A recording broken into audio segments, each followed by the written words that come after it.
Bonsoir, j'espère que vous allez bien par la grâce de Dieu. Bonjour, bonsoir selon le temps de la période à laquelle vous écoutez mon partage de ce soir. Donc on se retrouve pour l'épisode 2 avec un nouveau verset que le Seigneur m'a permis de méditer. Et le verset du jour c'est Romains 3:20. Et je lis dans la version Parole de vie qui dit « C'est pourquoi, aux yeux de Dieu, personne ne sera juste en faisant ce que la loi demande.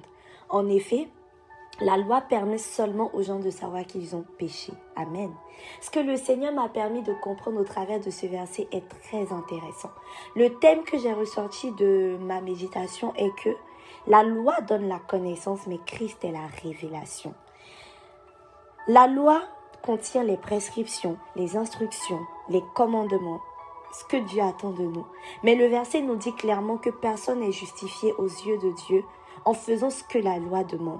Donc c'est comme si le verset nous disait, on va peut-être poser des bonnes actions, on ne va pas mentir, on ne va pas forniquer, on ne va pas coucher, on va arrêter le péché. Mais si on n'a pas Christ dans nos vies, tout ce qu'on fait est égal à zéro. Parce qu'il y a un verset devant, donc au verset 22, qui va nous dire que c'est par la foi en Jésus-Christ que nous sommes justifiés. Et ce qui est intéressant dans ce verset, c'est que ce verset précise en disant, aux yeux de Dieu, personne ne sera juste. Ça veut dire que dans ce monde, on peut être éligible au paradis aux yeux des hommes à cause des actions que nous posons. Mais aux yeux de Dieu, c'est par la foi que nous avons Jésus-Christ que nous sommes justifiés. Alors je voudrais dire à quelqu'un, ne regarde pas au fait que tu pose les plus bonnes actions au monde. Ne regarde pas au nombre d'orphelins que tu as aidés. C'est bien, ok. Mais questionne-toi, est-ce que tu as réellement rencontré le Christ? Est-ce que ta foi est vraiment basée sur la connaissance de Jésus? Parce que c'est ça qui te justifie aux yeux de Dieu. Parce que oui, le Seigneur est content, il est heureux lorsque tu obéis à ses commandements. Mais il est encore plus heureux lorsque tu as la révélation de Jésus. C'est par là que le bien commence.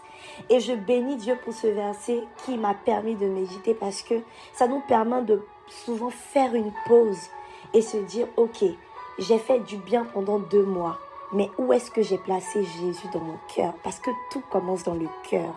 Tu peux faire du bien et dans ton cœur avoir délaissé celui qui te donne la capacité de faire ce bien.